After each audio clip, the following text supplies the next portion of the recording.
Who are you, stranger? Jalen E.T., but you can call me Jay. All hail Jay! All hail Jay!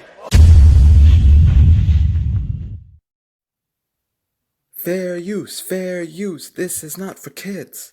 Fair use, this is not for kids. Are you hearing this, YouTube? Are you hearing this, YouTube? Barf boy and vomit girl.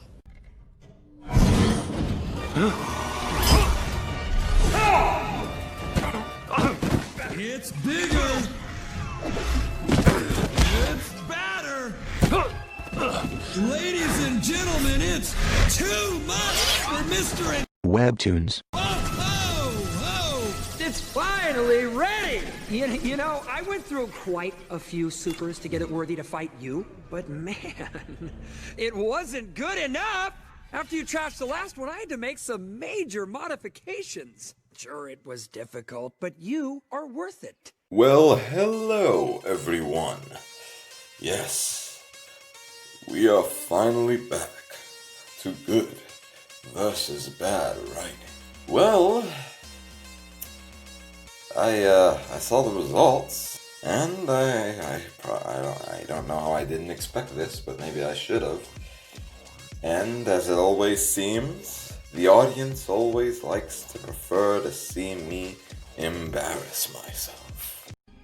Going back means I'll have to face my past. I've been running from it for so long. Ow! Alrighty.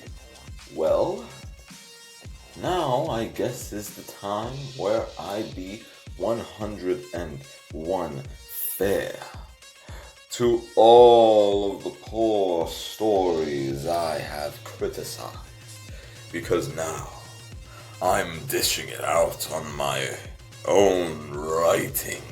Well, time to get to it.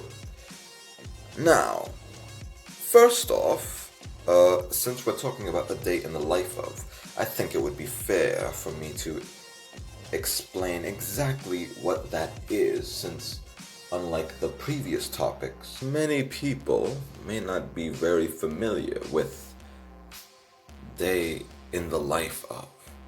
So allow me to explain exactly what that is.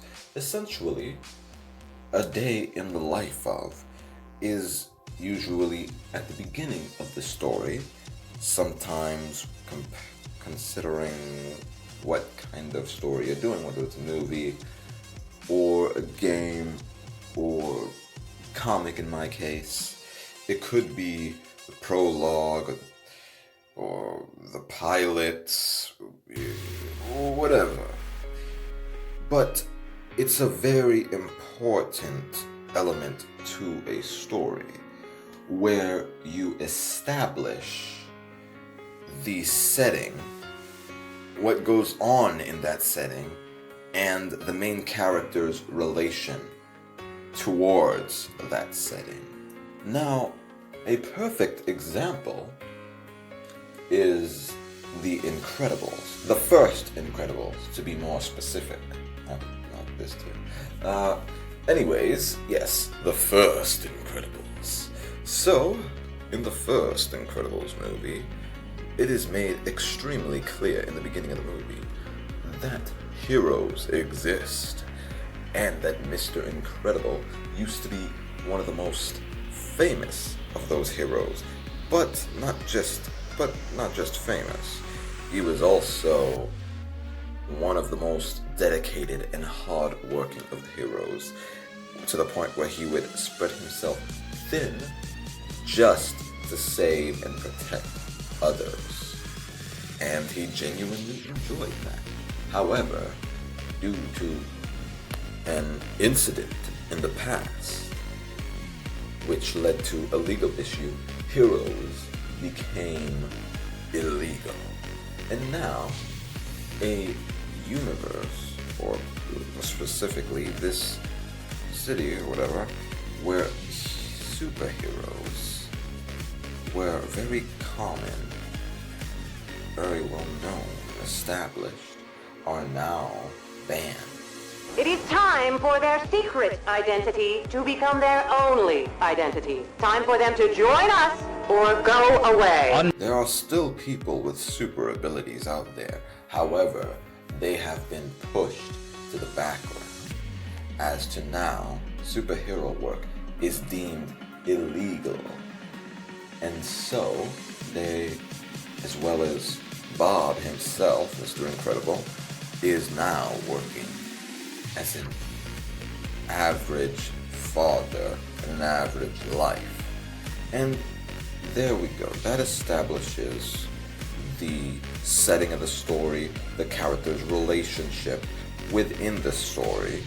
And I didn't really explain everything, but if you've seen The Incredibles, you know how it also relates to the rest of the story as well. But anyways, that's just a brief explanation about a day in the life of. Now I'm going to explain how I did a day in the life of correctly the second time around, but made a couple of mistakes the first time around. And that's what we're going to be talking about today. Alrighty then, now we will, as always, start with the good and talk about Peacemaker Chronicles 2020, the prologue. Okay, quick heads up, since technically today's entire episode is practically a plug, well, I just wanna let you all know that spoilers are afoot. So, if you do want to read this comic, then please do me a favor, pause this video, go into the links in my description, go and read that comic, and then come back here.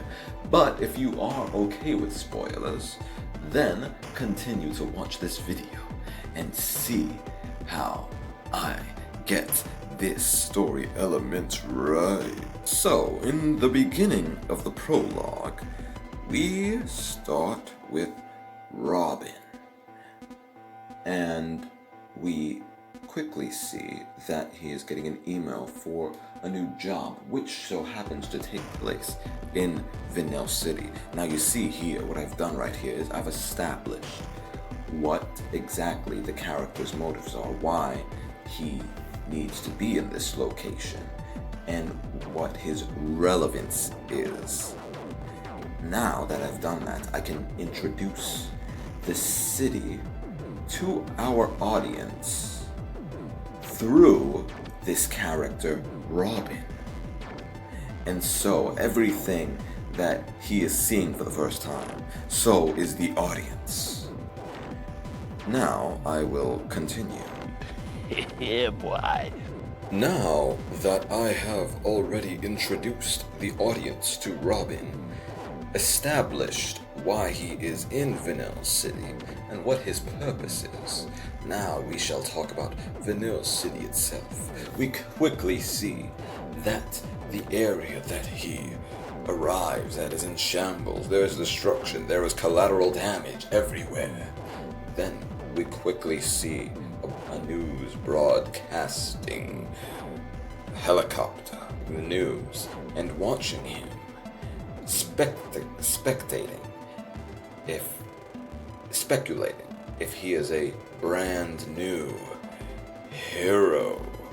We then see what is causing all the damage. A monster known as Hellhound has been causing destruction upon the city, and so Robin takes it amongst himself to stand his ground and approach the monster, showing that he is not afraid and ready to take it on. The monster is impressed and respects him, asks for his name. However, instead, he decides to give the monster his apparent new hero name. And then, because I'm a cynical bastard, I had him killed. Yes, he was the Force protagonist the entire time. You like that twist, Ryan Johnson? No, that's just a joke. Anyways, as I was saying before, then the news broadcasters quickly leave after they recorded someone's death, and then the true protagonist arrives, Blue. And he arrives upon the scene. But Robin's death was not for nothing. In fact, it helps establish a little bit of the true main protagonist's attributes and personality, as well as flaws.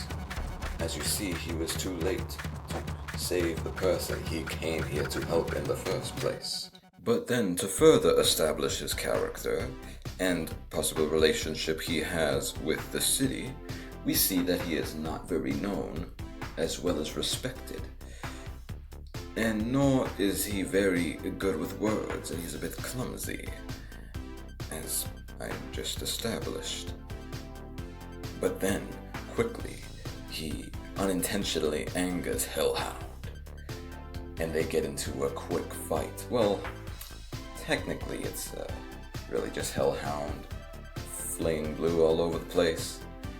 But yeah, anyways, Blue tries to not let things get too messy, and he doesn't want to actually fight Hellhound. However, once Hellhound causes too much destruction, he has to put the monster down.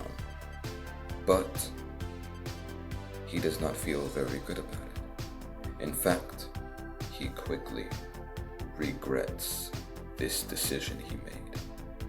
But he only made it because the destruction was too much. Well, now that we finished talking about the good, let's talk about the bad.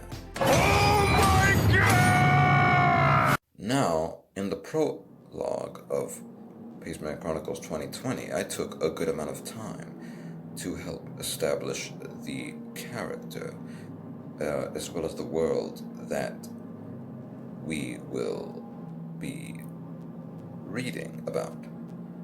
However, in this comic, I referred more to the plot of the story and had world building as more as a secondary. Not that there's anything wrong with that. No, of course not. I mean, it's fine if that's who you are. Absolutely. Now, this story starts off with some exposition, making a little bit of meta-commentary jokes about dead parents and stories, even though I'm doing the exact same thing. Anyways, it briefly mentions that Blue, our main character, is looking for his brother within Vanilla City. So I've already established the setting that they are in. However, just mentioning Vanilla City is not really much world building. One big issue I realize that I've made with this is that I continue to bring up things that are not relevant to this particular comic. Now, if you remember when I was talking about mystery boxes and how to present them, and if they are small, then you build up to them in a subtle way.